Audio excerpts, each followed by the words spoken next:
Well, SUB30 podcast, baby. Yeah. Welcome back. This is fun, man. We've got Simon on the podcast today.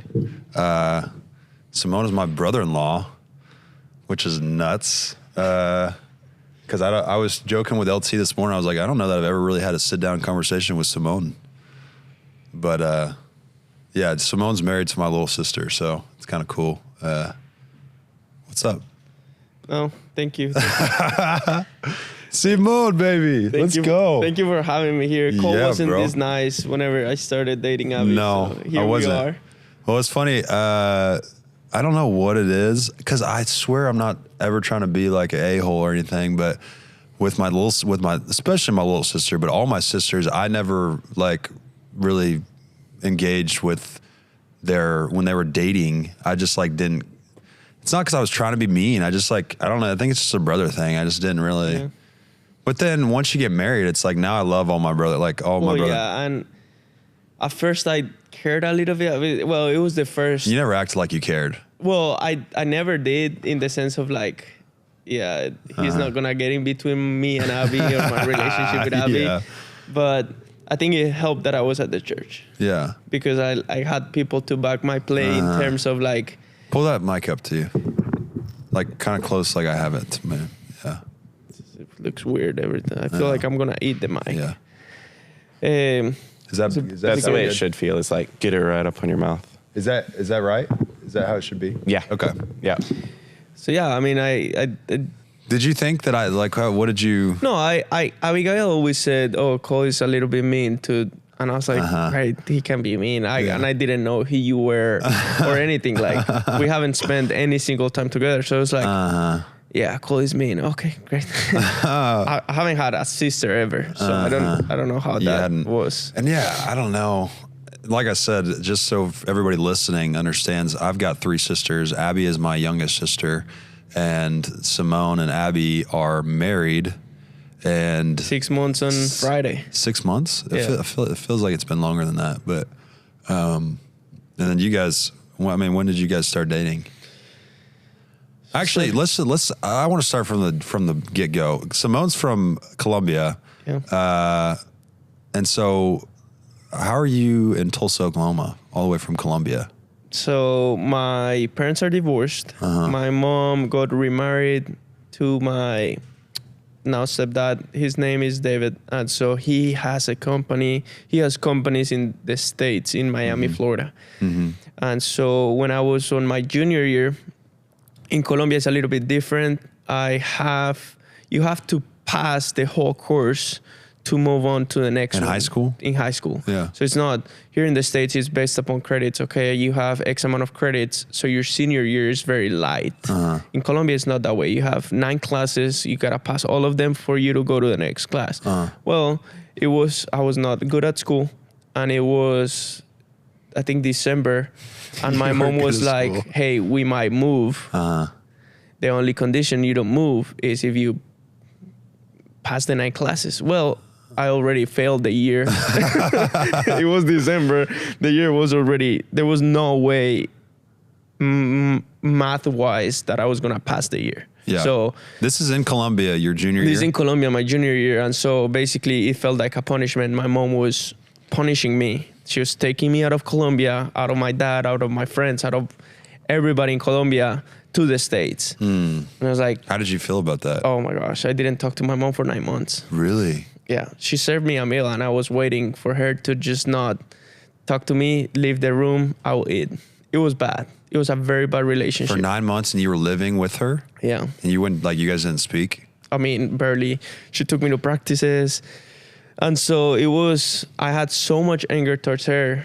And I made my first 8 months in Miami, Florida miserable. I would go home, get on FaceTime with people back home, go to bed, eat, sleep, soccer.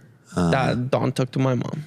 So she took you out of Colombia because your grades weren't good, or? Well, because she was moving. She was moving because she got remarried. And she was moving with my brother. Right. And so she was like, hey, listen, you get to stay because it's your senior year, great, stay. but you gotta pass the year, because if not, I won't let you do a junior and a senior year again. Let's move to Colombia. Let's move to the States for a better opportunity. Well, I never saw a better opportunity. Never, ever. Had you been to America before? I did, yeah. Yeah. I would travel. My parents had a rule when we were growing up: you don't get gifts, you get trips. And so we went to LA, we went to Seattle, we went to different places. So I knew what the state was like, but it felt like, think about it, I was 17. It felt like they're ripping everything from my life to move to the States. He said ripping, not raping, because I heard raping. Make it that clear. So, yeah, it was... Yeah, you felt like they were taking away, like, all your friends, all your... Well, and I had a girlfriend at the time, so I was like, everything is being taken away. Yeah. I don't like you. Yeah. Get me back to my place. Did you have a faith at that point? No, Were your parents? My parents were my dad. When my parents got divorced, my dad got very Catholic. Oh, and so what was he before? He believed. My grandparents have always been faith people, but Catholic, very religious people, Catholic. And I think whenever my parents went through the divorce, my dad, as an escape avenue. My dad was very different than what he is right now. He cares, he loves, everything. Back then in the day, he was work. And so that transformation came with Jesus in his life, but he never shared it with us. Yeah. He was like, I go to church. I'm very committed to church. I'm planted in a church and everything, but it was never taught to us. The first time I experienced real Jesus was when I came to Oreo. Really? Yeah. Do you think there was anything in Colombia that was offering something as authentic as you found here from a... I don't know. I don't think so. You're growing up in an environment that doesn't present itself for that kind of... It's hard to experience the environment you feel here. In Colombia. In Colombia, yeah. In Colombia, everybody lives openly. Yeah. And it's normal to move before you get married, to move with your girlfriend, and you live with your girlfriend and everything, and then you get married. And then it's that kind of different. So and openly in the sense of like everyone, like there's just not a lot of structure or rules or what? Yeah, there's not. Or no one there's not any defined. It's weird. It's weird to get married before you move in. It's weird to wait till marriage to have sex. It's weird. Like you're weird for that. It's so natural. It's just that's just what you do. Yeah. I mean, because that's interesting. So when I moved here, what do you mean you can't do that? What do you mean you can't? So that was a shocking out in Miami. I mean, think about it. Miami's already Miami's people move from South America to Miami and they will risk their lives just to stay in Miami. Because it's living in the States, but having a lifestyle of South America. Oh. So you have all these Spanish-speaking people, all these massive companies that bring their South American people and have their headquarters in Miami because everybody wants to live in Miami. Yeah. You don't have a winter. You don't have nothing else but fun stuff. Yeah. Where's that music coming from? Sorry, that just totally threw me off. I know. Pisses you off. That's crazy. I've never been to Miami. I'd like to visit Miami, but at the same time, I'm I don't like the culture of what I've kind of seen. Obviously, it's big party. Do you think Miami is the way that it is because of what you're saying, like the people coming from South America? It could be. I also think it's a place. It has a great church. Yeah. It's called VU Church. I've never been. That was, I'll say, my church on COVID. Mm-hmm. I committed to that church during COVID because it was online. Yeah. I wasn't really attending to God's church. Yeah. And so, but I feel like if you search, you will find But So you got to Miami, and you're Miami. You're a senior in high school at this point. I was a senior in high school by credits, but I didn't know that. So I showed up, and then you're gonna do your junior year, blah blah blah. Were you in a public high school in Miami? Coral Gables Senior High. It felt like jail. Really? Well, I went to a private school in Colombia. You go to private schools in Colombia if you have the opportunity to pay for it. Because your daddy made money. Yeah. What does he do? He's an architect. Yeah, okay. So he builds schools, he builds hospitals. You guys had Simone's got like the butler and a maid and stuff, right? She's like my second mom. That's crazy. She has been with us 23 years and has never left. And we will fight anybody me and my brother will fight anybody we have to fight for her to still be there when we showed up. Talk about loyalty, man. Oh my gosh. I love her. She loves us. That's awesome. So I need to meet her. Yeah. And she cooks. She cooks very good. Very good. Abigail, you cook good, but she cooks very good. It's okay. Abigail. What's crazy is Abby never cooked. She never wanted to cook. I made a lot of jokes before getting married. I was like, okay, this is gonna be. Yeah, bro. I remember when I was still living at the house with her. She never cooked. Or clean. She wouldn't do her dishes either. Yeah. Sorry, we love Abby though. She's the best. Yeah. Shout out Abby. I mean, dude, when we got married, it was a complete change. Yeah. Of personality, of perspective, of everything with her. Yeah. I was like, oh my gosh, you cook? Oh my gosh, you can, because I'll go to your parents' house and it'll be like, your mom will be, hey, Abigail, can you help? Yeah. And she will just not care. And I'll be like, okay, is this how it's going to be?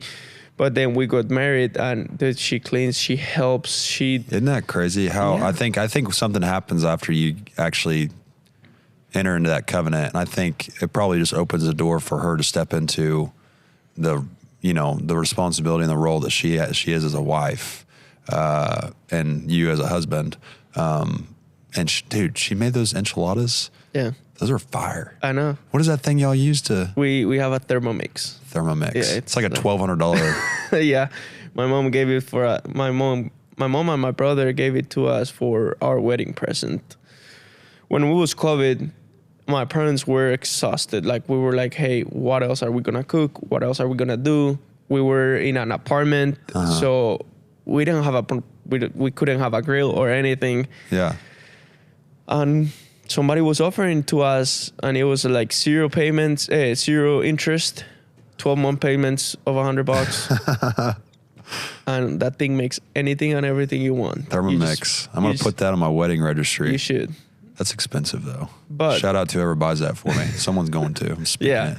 I mean, if you put it in there, the Turpins, which are elders of the church, we did our marriage counseling, and they were like, okay, let's talk about wedding and stuff. And I was like, I don't have anything inside of the wedding registry that it's mine.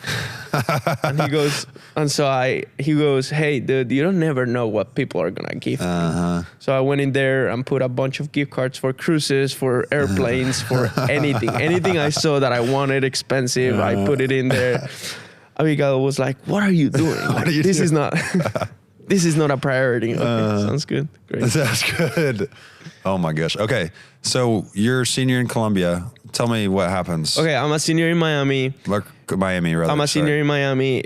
Your dad's still in Colombia. You're living with your mom and your stepdad. Yeah. And at that moment, we were struggling with companies, and he had just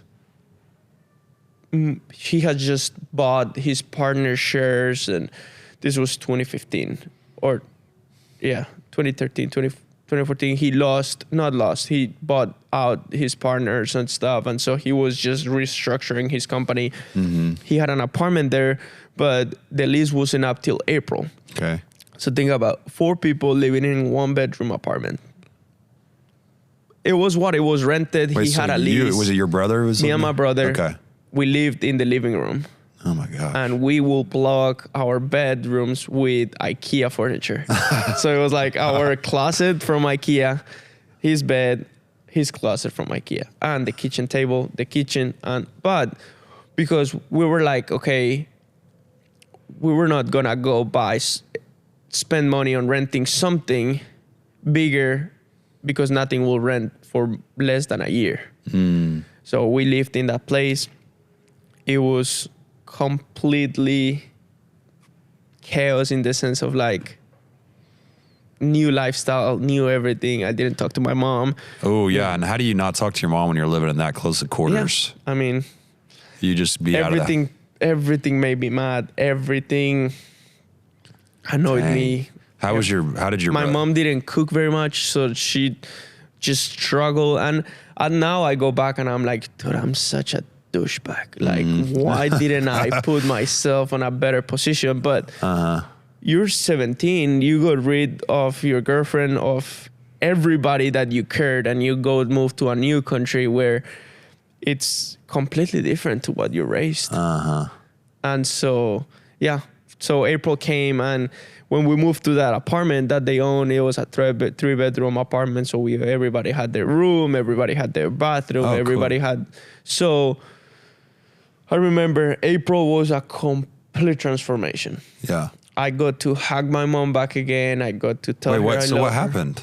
You were just like. I don't know. I think I grew. Somehow. I was still pissed. I was like, well, yeah. Then a lot of stuff during those 8 months that happened was I used to, and I never told this, but I used to run away at midnight from home and go to a little chapel, a Catholic chapel. They're called the Santissimo, which is like where their holy bread is held there, and so they have like a little chapel, and so when you take communion, that's where the holy bread is. And technically, the Santissimo means like the Holy of Holies, and it's just there. Yeah. And so I will run away from home. This is in Miami? This is in Miami, and I will run away. It was a couple of blocks away, and I'll just sit in there, I didn't know why. I just sat in there. I always knew there was something else. There was a relationship, but I didn't know it was a relationship until I became a Christian, but there was always something. So you really, all growing up, only knew about the religious side of Christianity. Yeah. No, and Catholicism and, I mean. Yeah, Catholics are very, and Catholics are strong faith believers. Yeah. But they also have a lot of like do's and don'ts. Yeah. Okay, you do that, you don't that. Like, yeah. It felt a lot of like the 10 Commandments. Okay, Yeah. you don't do these 10 Commandments. Yeah. The rest is a gray area. If it's in the gray, call it black, and then you're good. Oh. Huh. So whenever I started experiencing, like I will sit there and I just felt peace. You felt and peace. I will sit there and now that I circle back, I was like, sure, like Jesus was sitting right next to me. Mm-hmm. I just never, Jesus help me. You can never make that. You weren't like going in there and praying to Jesus. No, I was you just sitting down and I felt that was a presence right there, that I felt peace. And now that I know, his peace is that there's a peace that surpasses all understanding. Yeah. Now I know. Yeah. Before, no. So at that point, was Jesus the Lord of your life? Had you like made that confession? I mean, no, I made a confession because it was on the prayers we prayed in the Catholic Church, but I didn't like, I'm making Jesus Christ my Lord and Savior, and He is going to be. He rules my life. Yeah, yeah. You didn't understand how that. No. But that's interesting though that you would go there just because you could kind of rest in His presence. Yeah. That's the place that when you didn't really know how to enter into that, where it's like now you can enter into that anytime. Yeah. When you need a moment with God now, it's like, okay, here I go. Well, we are supposed to abide, so we're supposed to constantly be, Well, and the word like washes you daily, and the more you read the word, the more you like get the oil to get going. And here we are, let's do it. And I didn't know about boundaries. I didn't know about what stuff it's planted in you, like what is a firm foundation mean, like nothing of that. I just went to that place because it was peaceful. And I needed that in my life. How frequently would you do that? 2 or 3 times a week. Really? And like, I don't think anybody knew. Wow. My parents were like, let's leave. I went, and we live closer to the ocean. So like, it's a very close area where you can go walking anywhere. And then it made it easy to me to go seek him. Then when we moved to a new apartment, like, stuff felt better. I've always had this, like, now I know it's discernment, but like, I always felt when something was off. Yeah. And in that place, in that bedroom with IKEA furniture, like, that wasn't the place. Yeah. I went through suicidal thoughts all the time. Really? Yeah. Oh my gosh. Bad. Like when so you'd have been what, 18 years old at that point? I was 18 and I was living a dual life. When the word speaks about living hypocrite, I was living a dual life. I was in the flesh here. Everything else of me was back home. I will text everybody what's going on, what's happening, what are you doing today, what is the school doing, I was so immersed in there. You wanted to be, you want to still be like your life to be there, but you physically were in a new place and you didn't come to grips with that. Well, I would have thoughts of like, okay, God, if you're real, just teletransport me there. I literally will lay in bed and I'll be like, okay, if you're this real, take me there. If not, you're not. Yeah. That's crazy. like what? I'm just gonna appear back home. That's awesome. So that you were 18 and you finished up. So I finished up high school. High school in Miami. Yeah. Was there any growth? I mean, it sounds like you and your mom's relationship got a little better at that point. Oh yeah. Yeah. So and you don't better. know. You can't really put your finger on what, because there wasn't necessarily I will never forget. We were in the kitchen, and I hugged her for the first time in 8 months, and she started crying. And there was a conversation that we had, and it was like, hey, listen, there was stuff you promised that you didn't follow through. Like, for example, we made a deal that, okay, if I do good in school, I was very bad in school. Yeah. In high school, but in the States, it's easy. Yeah. So if she was like, okay, if you do good, you get 2 more weeks of vacations. You stay in Colombia 2 extra weeks. Well, she was like, dude, he has never done good in school. I'm going to buy his plane ticket when vacations end. Well, I was all A's and I was doing great. And she made me come back early. And I was like, okay, then that conversation in April was like, you didn't follow promises, you didn't do this, you took me away, you that. We had serious conversations. After having those serious conversations, I think there was a healing. Yeah. Like, I was pouring so much anger out that I didn't have any more anger in my heart. So, oh great, I'm not mad anymore. Okay. So, but there wasn't like, so you weren't even really taking a strong spiritual stance at that point. It was just like somehow that kind of reconciliation happened. Well, now that I have the knowledge in the word that I have now, okay, you pour things out, like, you don't hold into anything. Because I think that what I was holding was strife, pride, and when you're 18, you think you can do whatever you want to do. Exactly. We've all been there. So, okay, then kind of what happens next? Okay, so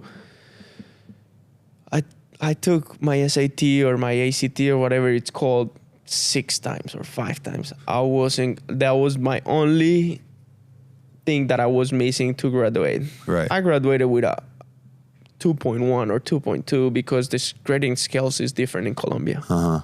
So you got to pass with a B, not a C. And it's way harder. Like, I was looking at calculus 2 and physics, and I don't need that for my life. What the heck? So I was sitting in the back and play around. But like, I had the credits, I had everything. I didn't have the ACT score. Okay. To graduate. And so I couldn't go to college. I was looking into GED. And then I had a friend that had come to Tulsa. that knew somebody that came to Tulsa to play soccer at ORU. And so we had lunch. And this is the first time that I could say, okay, the Holy Spirit was real. Because we were at lunch, and I don't know where or when did I commit to, but I committed to coming to ORU. I committed to, okay, we're going to make the effort to see if you can go to ORU. Didn't know what Tulsa was, didn't know what Oklahoma was. You don't know what Oklahoma is unless you come here. Yeah. You know what Florida is, you know what Texas is, you know what California, New York, Washington, and those stuff. You don't know anything else about the States. Yeah. And so I remember in that lunch, he was like, okay, are we really going to invest in this? And I was like, sure, sounds good. Yes. Now, were you playing soccer in Colombia? I was playing soccer in Colombia. Now that yes changed my life. The whole trajectory. Oh my gosh, yeah. So now we're talking about to come back and do the ACT so I could graduate and everything. And so at the time, I had this thought process of, okay, I'm going to go do this. I'm going to go back to Colombia. I never thought that yes from the conversation about going to ORU was going to prosper. Yeah. I mean, dude, I didn't care. I just wanted to go back home. I wanted to go back to school. Yeah. And so at that time, I broke up with my ex-girlfriend. And so... In Miami? In Miami, yeah. And so she lived in Colombia. Big ladies, man, I hear. And so I was like, okay, shoot. Now I don't have anything that attaches me to... And I have to finish my ACT. I have to... Yeah. And so I went through a period of about 2 months of complete misery. Like, I don't know what's going to happen. This was while I was studying for the ACT. I don't know how you study for the ACT. It's a test that it's super fast. It's a test that's timed. I read and write, but I don't read and write like a 12th grader. Like it's hard. Yeah. And so I ended up passing that test. And this November 20th, I got a letter saying, okay, ORU approves you. Great. And then November 22nd, I get a letter and said, hey, you don't have enough credits. Your GPA is too low. You can't go. Can't go. And I was like, so you were approved and then you weren't? I was approved and then I weren't. And then when you're an athlete, like they walk you through everything. And so it's a little bit more personable than anything else. And so then I got another email. Okay, guess we might have a chance to make it work. Yeah. Here you go. Then another time, hey, I don't think this is going to work. Yeah. And then December 8th of 2016, it was whenever I got the last email saying, okay, we're going to make this work. And you remember that date? Oh my gosh, yes. I was. Were you excited at that point? Or I didn't know what to. You didn't know what to expect. I came in October to a college visit with my friend Santiago. Yeah. Which he now is married, lives in OKC, is having a kid. But That's the friend that you met with for lunch? Yes. Okay. And I remember that day because I was about to go to Colombia to a wedding at a cousin's wedding. And it was that day whenever I was like, oh, okay, I have a next step. Okay, well, by the way, can we talk about Colombian weddings just for a split second? Because they're crazy. They're the best. Apparently, from what I hear, you party all night. All night. And there's they serve soup at Yeah, so you go get married at a church, then you go to a venue. Then the venue, you have dinner, and then party starts. And it's like unlimited everything. Go. And then half to 3/4 of the people are already drunk. And then at 2 a.m. in the morning, they give soup. Oh, my gosh. Colombian soup. And so that soup, it's meant to feed those who are drunk and restable them, right? And then you go back. I just can't believe go back at it. I can't fathom the fact that they literally do that all night. It's weddings are all night. Well, Colombia. We went to my sister's wedding a year ago when I got it stuck, and it was 1:30 a.m. and we were like, okay, we're ready to go to bed. You and Abby were just about ready to pass out. We were like 1:30. Let's wait for the soup. Where's the soup? Where's drink the soup, and we left. And the next day, my brother goes, where did you go? And you're like, what do you mean, dude? I was I'm not exhausted. pounding shots. I'm going to like, bed, what time dog. did you go home? No, at 5:30. I was like, oh. Oh my gosh. Yeah. They're That's crazy. the best. That's crazy. Yeah, we end our weddings at like 10 and 11 here. Yeah. So that's what's funny when all your Colombian family came from Colombia to y'all's wedding. Yeah, it was like 35 people, and they were like, "Okay, They're like going back to the hotel at like 10:30. If you come here, if you make your trip here, do not expect more than 10:30 Did not expect soup at 2 a.m. And the guy was very nice. She was like, "Oh, we can go to 11:30," and I was like, "Don't worry about it. It's okay. It's never gonna be the same." That's amazing.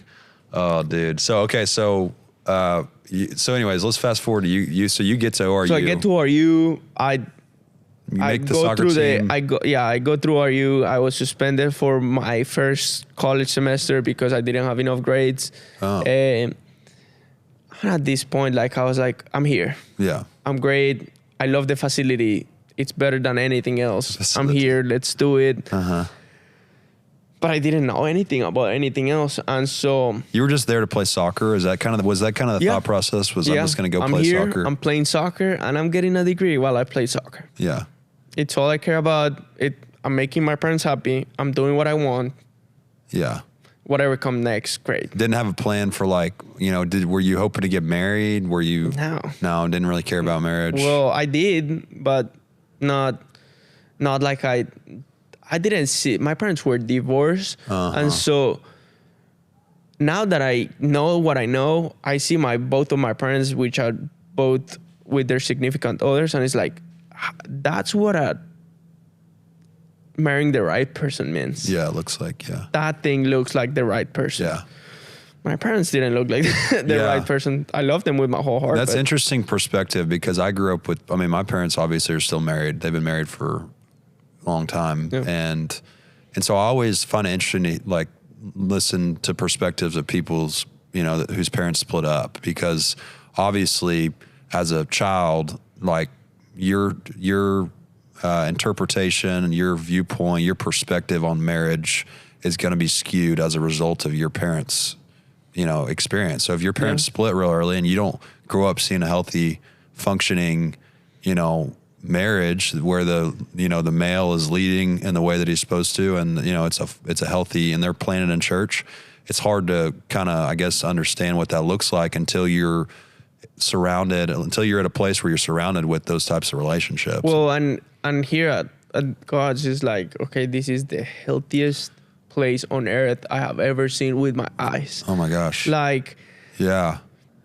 Like I saw Ryan Bush and Rachel Bush, and it's like, okay, this is how marriage, because that was my first, I'll say that's who introduced me to Christianity. Oh, Ryan Bush. Yeah. And I went to Sapulpa, got Sapulpa in 2018, and I cared about it, but I didn't. I was still living a double life. But then in 2020, at first I came and I was like, what are these people doing, raising their hands and closing their eyes and wiggling around? And what are they doing? Wiggling around. Well, because you sit out at a chapel and you're like, yeah.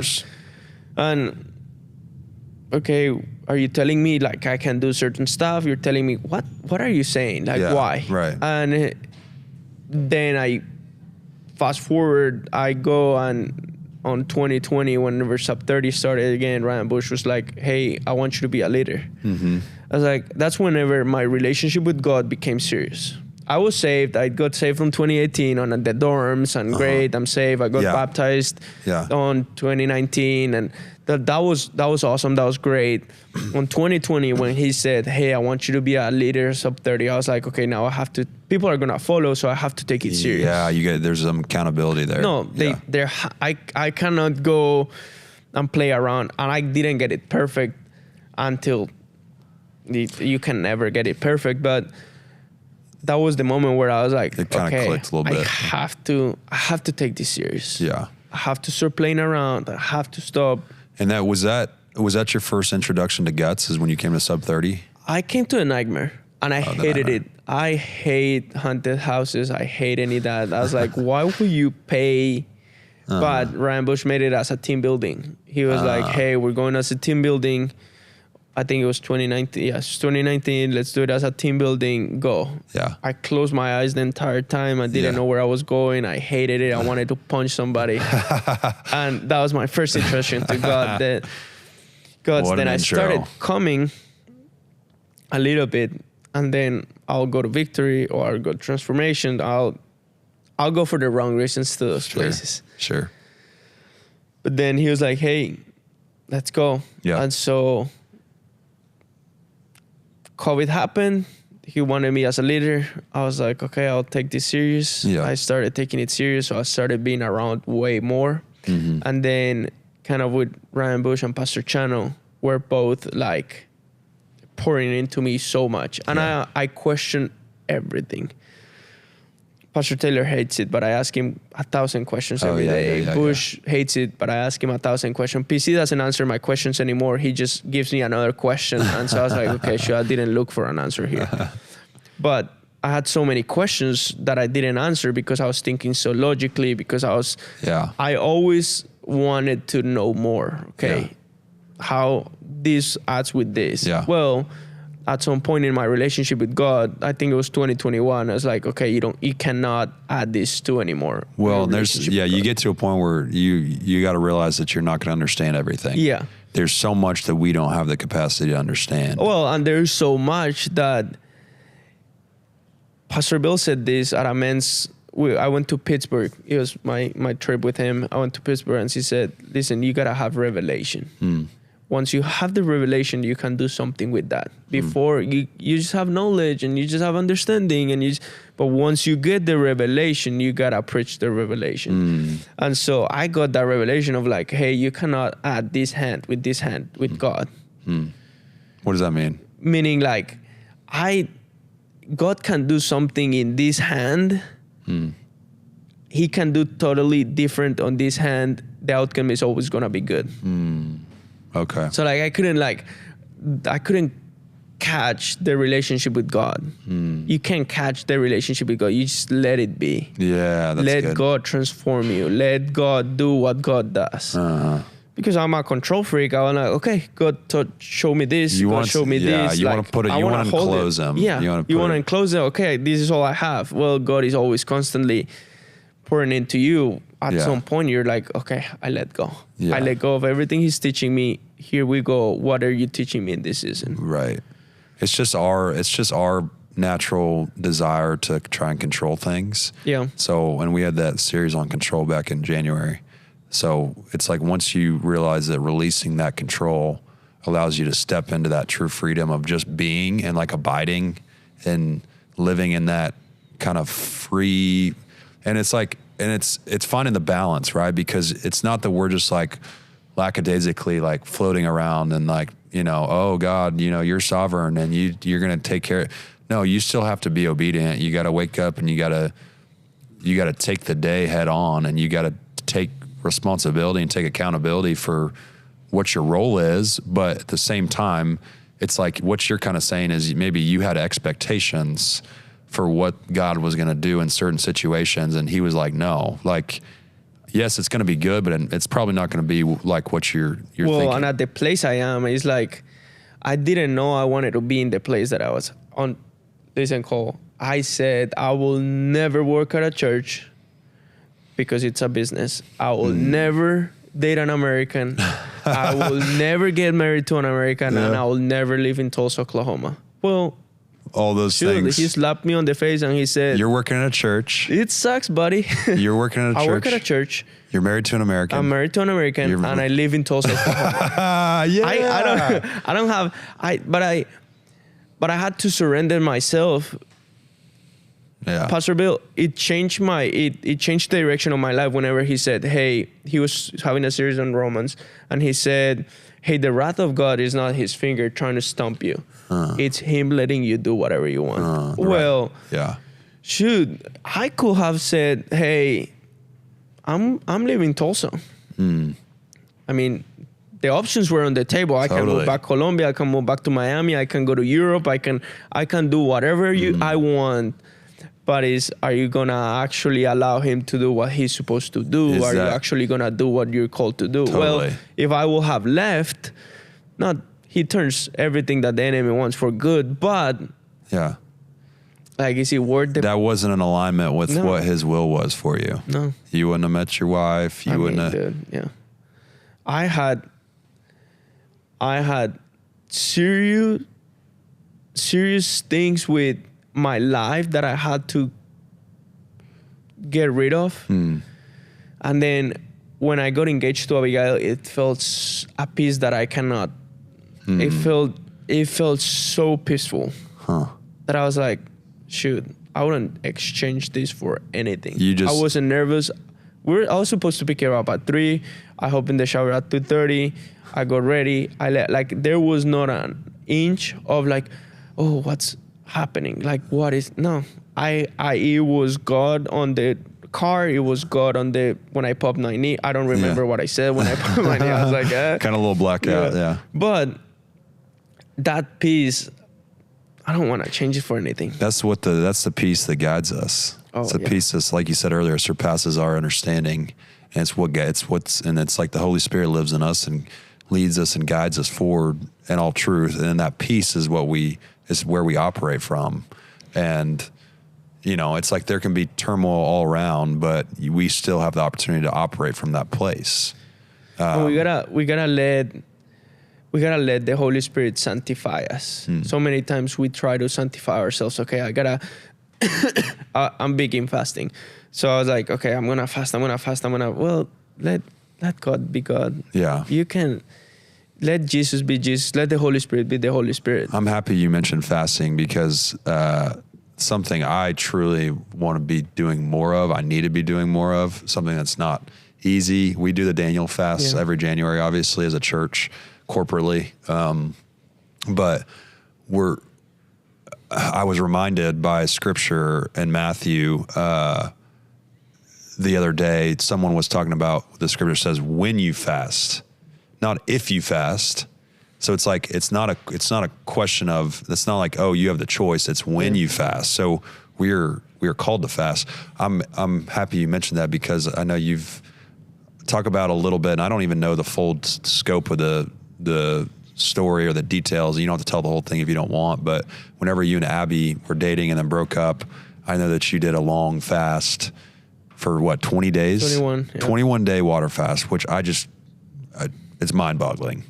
But that's a great representation of, we're in our flesh, but we are spirit beings. So fasting separates the flesh from the spirit, and you're operating in the spirit, and you're laying down your flesh. So kind of walk us through what that. Well, have you always fasted, or was that one of? Well, one of the teachings that I got from Ryan Bush was, okay, we fast once a day. We fast once a week. Sorry. Once a week. Every Tuesday. So as a SUB30 group, or Core, Nunes, Reed, Lindsay, and we all fasted on Tuesdays. And so I became very big into fasting because. Was that all day? All day. You didn't eat anything. And it became something like we had a group chat and, okay, we're fasting. Hey, fasting. Hey, fasting Tuesday. And I didn't understand the impact until I did the 21 day. Okay, so whenever you were just doing the Tuesdays, what was your mindset early on when it came to, was it just like, was that a religious thing? I'm gonna replace the food time with the word or with prayer. So we used to come here at the North Sanctuary and pray that day. And we'll put worship music and pray. But it was like, okay, I'm doing it as a commitment to this group of people. I'm not doing it because I understand fully. I know the separation from the flesh and the spirit and all that. I understood that, but I didn't grab a hold of the real reason we were fasting. And so that helped me understand that the whole fasting, okay, you're laying down your flesh. Okay, what does that mean? Yeah. Now, when I went to the 21-day fast, I had a dream. So you and Abby were dating? We were dating. Yeah, and I want to talk about that too. We were dating. It was February 1st, and I said. How long have you all been dating for? 2 years, 2.5 years. 2.5 years. It's not bad, but it was not very good. It was very good compared to any other relationship I've ever had. Yeah. But it was not good to my eyes of, okay, this is the right relationship. This is how you have to have it. And so we gave it an ultimatum, and it was like, okay, we have 15 days. If this doesn't get fixed, was there done. an issue, or was it just? It's just multiple no peace, issues. Like, no peace. it wasn't like, okay, it was drama, and it was just. We were both younger and stuff. Yeah. And so, fast forward, I had a dream, and I was very exhausted that day. I had a dream, and it felt a very vivid dream. And so it was like, hey, you and Abigail have to break up. Man, I didn't pay attention to that. I wrote it down. I write down most of my dreams. How do you dream? What is that? What is a dream? How do you dream? You have to break up. It's maybe that's hard. I just heard it. Oh. I was in a plane. I was going to Corpus Christi. Oh, so it was like a nap. It wasn't like you were like, it wasn't not sleep. It was a nap, and so I heard it, but I didn't take any attention to it, and so I had in my heart that I wanted to fast. Mm-hmm. Didn't know why, didn't know what, but I wanted a long fast. Also, I was very competitive. Oh my gosh, I'm gonna fast more than everybody else. So it got to a point where I started doing 40 days. It's in the Bible app. There's like plans and stuff. Sure. There's a 40 days shredded program, and so you you listen to the Bible in 40 days. Wow. So it's a lot. That's a lot. At that time, I don't know if I was working at the church. I don't remember, but I heard the story of Abraham and Isaac. And I kept hearing it, and I kept hearing it. And when I heard it, I was like, oh my gosh, am I willing to sacrifice my relationship with Abby? For what? I don't know. But am I going to be obedient to do it? Well, shoot, I wanted to know. By seeing my parents, I knew what marrying the wrong person was. Not that they were bad people, but the outcomes are completely different right now. Right. And so I was like, I'm gonna do 21 days. And so I sat down. How did you settle on 21 days? Oh, it was 21 days heading to Easter. Oh. Which was funny. That's crazy. 21 days. My last day was Easter. Wow. And so I got a book from Bob Rogers, 21 Days Fast. And so I read it, and I started reading. I started prepping. And I started talking less. I started putting myself like in a bubble in terms of like, okay, I don't watch TV. I don't listen to music that it's not worship. I don't. Were you I started you were getting religious or? No, I started putting myself in a position of like, let's hear God. You were tuning out. You were turning down the knob on the world. And so I read that book, and then 21 days started, and then 5 or 6 days into it. And had you broke up with Abby at that point? No, not yet. So not 5 yet. days into it, I was like, hey, Abby, let's have a conversation.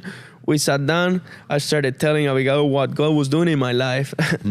Abigail, forgive me for this. And we sat there in the house. She started crying. And I was like, shoot. Yeah. She understands. I'm a great communicator. She's understanding that we're breaking up. Oh, yeah. And then I was like, and then she started saying something. I was like, whoa, you, me, broken up.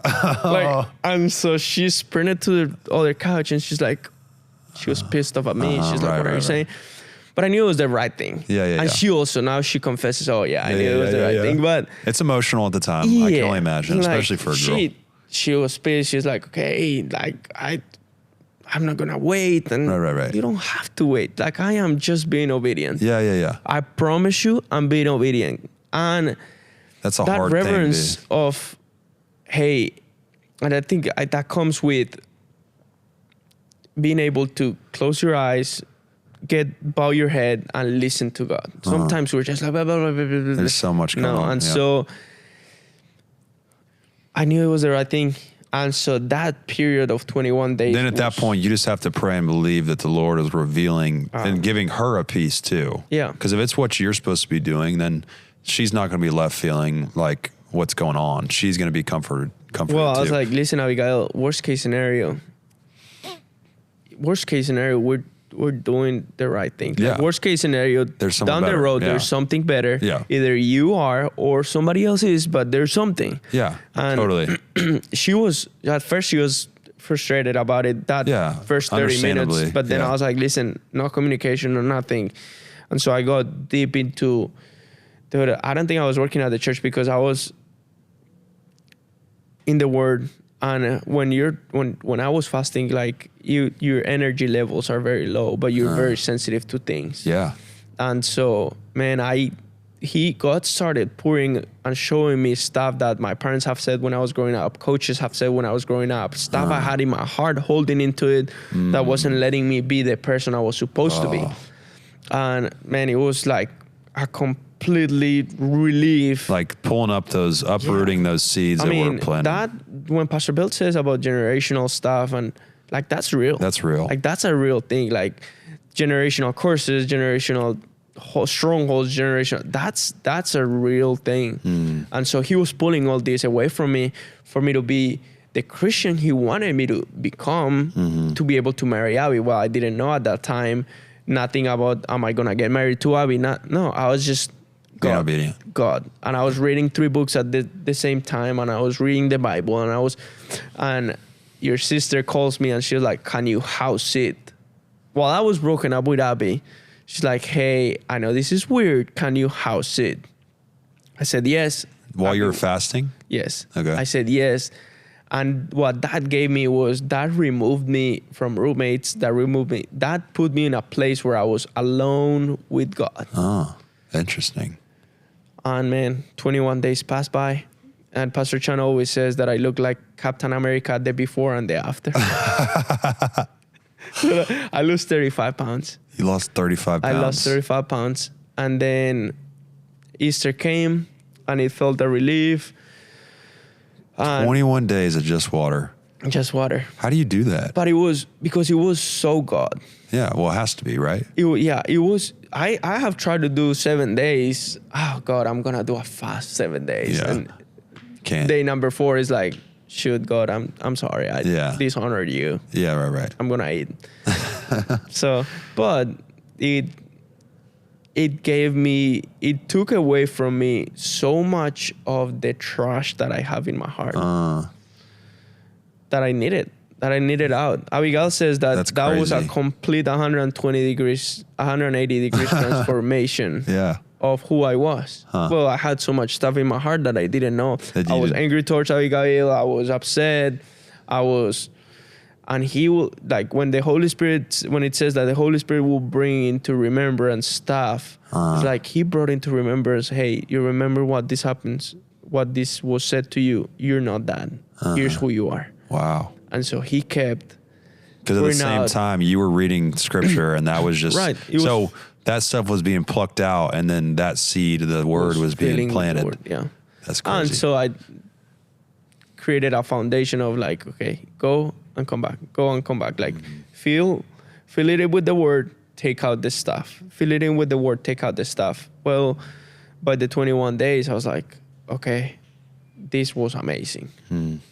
If you ever had the opportunity and God calls you to remove yourself from the world, it's an opportunity that will change your life. You don't know how much crap we have inside of our hearts unless we let God pull it out. Wow. That's crazy. So like 2 weeks later, I was like, hey, I started talking to Abigail and we go back together, and a year later we got married. So it was what we needed. It was what I needed. It was what she needed. She also knew we had to break up. Yeah. And it made our relationship so healthy. Well, it's probably fair to say in your experience, and people probably listen to this are like, well, do I need to do a 21-day water fast to make sure I'm marrying the right person? Probably not. Yeah. Like, this is a unique thing. Like, if the Lord's calling you to that, like if you feel that prompting in your spirit, obviously pray about it and think about it. But it's just interesting that you probably wouldn't have been suitable for marriage with Abby had you not went through that. Oh no, Abigail says, oh my gosh, is that I asked myself, why in the world will you date me? Like, and she's like, is that I see something inside of you? Well, what are you seeing inside? Yeah. Like I'm rude sometimes. I'm mean sometimes. I'm like, what are you? And I was mean. Yeah. I was mean. And so she's like, well, is that? And now she can testify. She's like, oh my gosh, there was a conversation we had that she was like, she cried so much because she was like, I'm glad you're seeing in you what I see in you. Wow. And I was like, that's shoot. crazy. So to somebody that is, okay, am I marrying the right person? Is like, that's a big deal. If you have a red flag, that's a big deal. Set yourself aside, give it to God, let God do God. Yeah, that's good. Because the last thing you want to do is getting into the wrong, because it's like your relationship with the Lord and then who you marry. That's what Pastor Bill always says here at the church when he's prayed over his kids since they were little, that they're going to fulfill the purpose that God placed in their lives and they're going to marry the right person. Well, I prayed that for my brother Samuel. I was like, hey, that he marries the right person. It's so that important. He marries the right person. That it's so crucial. Yeah. Because that's gonna change your whole life. Or you're coming into covenant with somebody. And the way that I think about it is like, I'm stepping into the battlefield. I'm going into war with this person, and you got to make sure that they're fit for war. Yeah. And they right? gotta be ready. They gotta be ready. Frego said yesterday, he was like, hey, I wasn't ready. Like, are you getting ready every day? And I felt so convicted about it because how many times we're just, we read yesterday or we spent time with God yesterday. Yeah. We're good today. And he's like, wait, like you never know what's going to hit you. You never know. You never know what phone call you're going to receive that says, hey, this happened. Yeah. How are you going to attack it? That's good. And everything is spiritual. That's also, spiritual. I thank Pastor Bill and Pastor Sandy, because when he said that, and now that I became, like now that I work right next to Pastor Bill, like it became so real to me. Mm-hmm. Like my family at home is dealing with some stuff with families and stuff, and I cut those things. I rebuke anything from the enemy. Yeah. And that's the stance we gotta have. We gotta be ready to slap the heck out of the enemy with the word. Yeah. That's what this place sets you up to do. Oh yeah. Yeah. And the people that are around you constantly, it matters. Mm-hmm. It really, really, really matters. Yeah. So what do you see, just kind of wrapping up here, what do you see, what are you excited about right now? Like, I guess it could be I mean, yeah, obviously you and Abby are kind of newly married, but you're planted here at the church. I guess you guys could be having kids. I mean, I don't know. Are you going to be having kids soon? No, I don't. No. What's like your outlook? What's your current outlook? What are you staying in? What are you believing for? Where are you headed? Well, we're believing for Abigail's business, her flower business to pop up, and I'm really believing for Abigail to find a place where she is happy, but also doing the right thing. Yeah. We had a conversation yesterday, or the day before, about, hey, what should be my next step? And I'm like, listen, I do a lot of, people joke around that I have a lot of jobs, and I do a lot of things, and I just do stuff because it gives me peace and it makes me happy. Right. And I'm like, dude, do something that makes you happy. Yeah. And if you don't know what that is, it's almost like, it's like whatever you do it unto the Lord. Yeah. Whatever you do, whatever you put your hand to will prosper. So like put your hand to something. Yes. And don't stop serving the local house. I was like, listen, whatever you do, you gotta serve God's house. Whatever you do, ask God, what do I need? Like, I have done it before where I'm like, okay, God, what do I do? And I kept being stagnant. Yeah. No, like, we gotta take steps. We gotta move forward. Action. We gotta, this is not the route. And the word says he's a light into our path and a lamp into our feet. Well, he's gonna show you, he's gonna show us what's the next square we gotta step into. Right.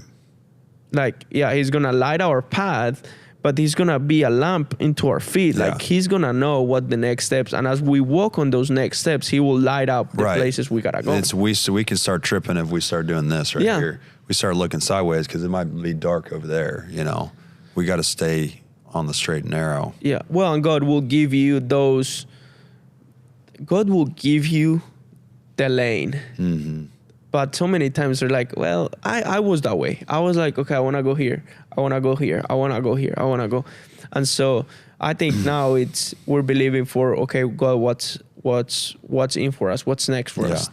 Not that I'm leaving the church anytime soon, but it's like, okay, am I supposed to do vocational ministry? Am I supposed to not do vocational ministry? Like that's a big thing for us this year. Is like, okay, we're believing God that God is going to show us, hey, I have always wanted to do sports. I also the PGA and all that. Like, am I called to do that in terms of like, is that what I'm supposed to do? Or so. Yeah, that's good. And I think that's such a tough thing for people. And it's like everyone SUB30 wants to know what it is that they're supposed to be doing. Like, or they're either doing something right now that they think is the right thing, but they don't necessarily have a peace about. But you said it. If you don't have a peace about it, if you get out of there, if you don't have a peace, I mean, obviously don't make irrational decisions and act out of emotion. But if there's no peace, man, then well, if you keep like, oh my God, like what? Okay, take a deep breath. Yeah. Give it to God. Right. What is in your heart to go do? Right.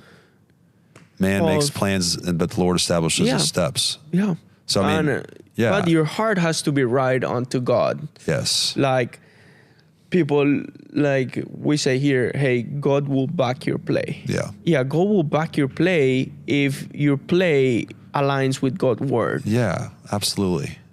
If you're, okay, I'm going to start traveling the world and I'm not going to be planted and I'm just going to take a sabbatical year and I'll listen, there's nothing wrong with sabbatical years, but is that aligned with God's word? Is it aligned with the word? Is it aligned with his will? Are you submitted to him? Are you acting out of your own, Well, are you delighted in him? He'll give you the desires of your heart. Yeah. Well, that's something that shocked me. I had all these desires in my heart and I'm like, okay, God, I am going to delight in you. Well, once I seek first his kingdom, he shaped out the desires of my heart. Mm-hmm. We have all these desires. I had the desire to go move to Europe. I have this desire of like, oh, just, I'm just going to, but hey, I know what's better for you. Come here. It's okay. Yeah. Let me help you. Like he created you. He gave you the desires. Yes. Like, so just trust that the person that created you really truly knows what's best for your life. Yeah. It's like, that just makes sense. Sure, why would I try to do it on my own? But man, it is a tough thing to navigate, especially SUB30 age, because I think as we get older, I think that vocational or that, like Pastor Bill knows what he's on this earth to do. Yeah. It's to help people find their purpose. But he's also not SUB30. Like SUB30 is a time where you're having to try things. You're having to go through wilderness seasons. You're having to, and so just anyone that's listening that is maybe in a position where they don't feel like they're doing the right thing or there's something better, just understand that if you're submitting yourself, if you're aligning yourself with the word, if you're surrounding yourself with the right people, if you're planting yourself in the local church, if you're serving, I'm just telling you, you're gonna end up exactly where you're supposed to be ultimately, 100%. And you just gotta let patience have its perfect work. Yeah, it's like Pastor Bill last week was talking about being impatient. Like, yes, you have a desire, but be patient. Be patient. Well, patience creates perseverance, and I don't know where it says perseverance, character, hope. There is something you need on the second step you're gonna take. That you gotta do in the first step, because if not, you're not gonna be able to handle second step. Exactly. The next thing that you want, you're not gonna be prepared for unless you finish out where you're at. I see this Christianity thing as test. Okay, you go through a course, you gotta take the course. There is gonna be a test. Are you gonna pass that test? Yeah. well, if you go to the next level and you don't pass the first test, well, you're not going to be able to You're pass not the second equipped. test. And now, Yeah. okay, let's go back to step one. Yeah, that's a great analogy, honestly. I mean, because that's what it's like wilderness. It's what Pastor Bill's saying. It's like wilderness is not necessarily fun all the time, but it's preparation and development. It's building your character. Yeah. And you got to be patient in the wilderness. So it creates perseverance. So it creates your character. So you can do whatever you're supposed to be doing. Yeah, that's good. That's it. That's all we got to do. Thanks for coming on. No, thank you. See Thank ya. you for having me. All right.